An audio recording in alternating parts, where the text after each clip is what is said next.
So it's going to be very important for the region and very important also for Iran as well. So we are here to help whenever friends ask us to help. We're always here to help. Of course, also our bilateral relationship, Mr. President. Since your historic visit in Doha last year, our trade partnership is going to reach $1.2 trillion. Right. This is huge, and we have a lot of great investments that we're very proud of as well in the U.S. and also American companies investing in Qatar. So overall, we are very, very proud and very happy about this relationship. And I also want once again thank you very much for your leadership. I think it was a very critical time, but I think you took the right decision. Thank you. Thank you, Tim.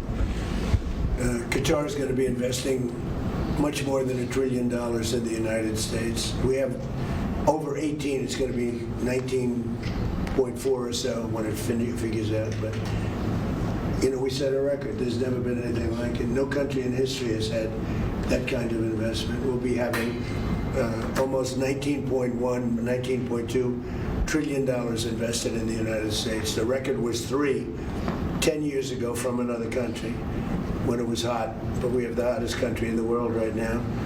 But Qatar's been a great investor. We really rekindled ourselves when I met with you last year, a year ago, probably 13, 14 months. That was a good trip. And I think it was May, so last May, I think. Yeah, I mean, a year. Yeah. That was a great trip, and we established. We've been friends for a long time. We've known each other for a long time. But Qatar is investing tremendous amounts of money in our country, and we appreciate that. Our country's we're building more factories, AI. We're leading AI by a lot.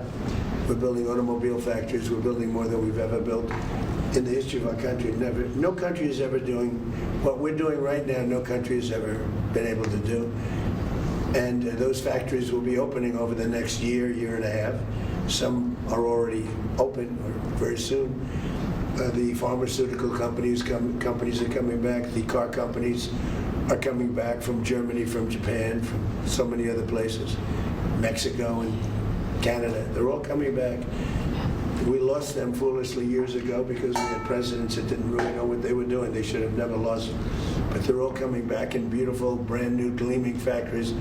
In fact, there are a couple of big old plants. And I said, are you going to use that plant? And they said, no, we're building brand new. They're knocking it down. Everything's built brand new, beautiful. It's jobs. And the auto business, we're going to bring back probably, we lost 57% of our automobile business. I think we're going to bring it mostly back. And for chips, we were the king of chips, and then it got stolen from us. We went from being the king to having basically no chip business. The CHIPS Act that was done by Biden was a disaster, just a stupid thing to do. You handed billions and billions of dollars to people, and then they didn't build a factory. But we have a different system. We have a system that if they don't build, they get paid tariffs. They have to pay tariffs of upwards of 200%.